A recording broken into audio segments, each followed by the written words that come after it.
self-reliant. It is in this spirit that this week the Cabinet approved the 2025 Finance Bill, a key instrument in our ongoing national economic transformation quest. This bill has been carefully crafted to stimulate economic growth, deliver efficiency, and enhance competitiveness and expand opportunity. In fact, its provisions are designed to offer targeted relief for both businesses and workers and to support the spirit of enterprise and productivity.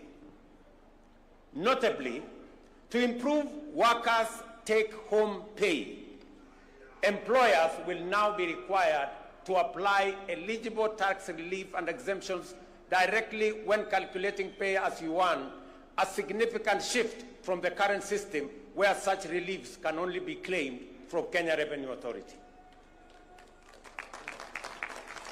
Precisely what Atwoli was talking about.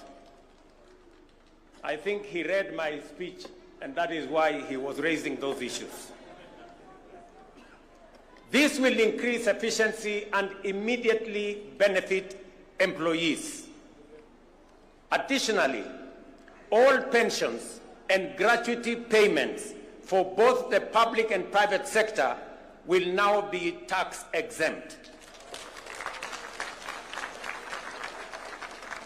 This reform is a recognition of the service and sacrifice of our senior citizens and workers, and a step towards ensuring that retirement is met with dignity, not stress. Small businesses will also benefit from simplified tax treatment, as they will now be allowed to fully deduct the costs of everyday equipment in the year of purchase, thereby eliminating unnecessary delays in accessing or assessing tax relief. Distinguished workers, ladies and gentlemen, when we speak of making Kenya truly self-reliant, I am proud to report to the nation that we are not merely making declarations. We are taking bold, concrete, and measurable steps. We are walking the talk, and here is why. For decades, our national savings culture was stagnant compared to our neighbors in Uganda and Tanzania and elsewhere. Until 2023, just 2 years ago, the average Kenyan worker saved only 200 shillings a month through the National Social Security Fund. Over a span of 60 years, we collectively as a nation managed to save 320 billion. In 2023, we operationalized the law mandating a savings contribution of 6% by both employee and employer, and the result has been remarkable and impressive. In just 2 years, we have mobilized 280 billion in national savings, nearly equal to what we saved over 6 decades. By end of this year, we will have doubled that 60-year figure, and by 2027, we project to have raised close to $1 trillion in domestic savings. Kenya's savings to GDP ratio currently stands at between 10 and 12%, depending on the calculation you apply. My intention is to raise GDP or savings as a percentage of GDP to 25% in the medium term. That will enable us as a nation to build a pool of resources that we can use to lend to the SMEs and the private sector, and we can grow more businesses and reduce the cost of borrowing, so that the double-digit borrowing of 18% or 20%, it is not possible for us to grow our economy, to grow more business, to expand enterprise if the cost of borrowing money is high. We must bring it down to single digit. And the route to bringing it down to single digit is to build greater savings in Kenya. I want to thank the Kenyan workers.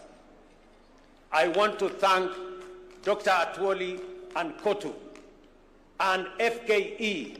When we sat down with them, they saw the point when I made the case to them that it is time for Kenya to measure up to what other countries are doing, and we have to make the necessary decisions so that Kenya can build savings in a manner that it will help us, one, reduce old age poverty. When I came here for celebrations, Atwoli here told me Kenya is number 92 in the worst countries with old age poverty. Because if you save 200 shillings, when you exit at 60, maybe the entire savings you will have made is like 70, 80,000. 70, 80,000 will not last you 2-3 months. And that is why, after retirement, many workers die. So we must make sure that after retirement, all workers will have a decent livelihood and they can have a good measure of pension, and also make sure that they can have monthly income coming from their hard-earned savings when they had the energy to work.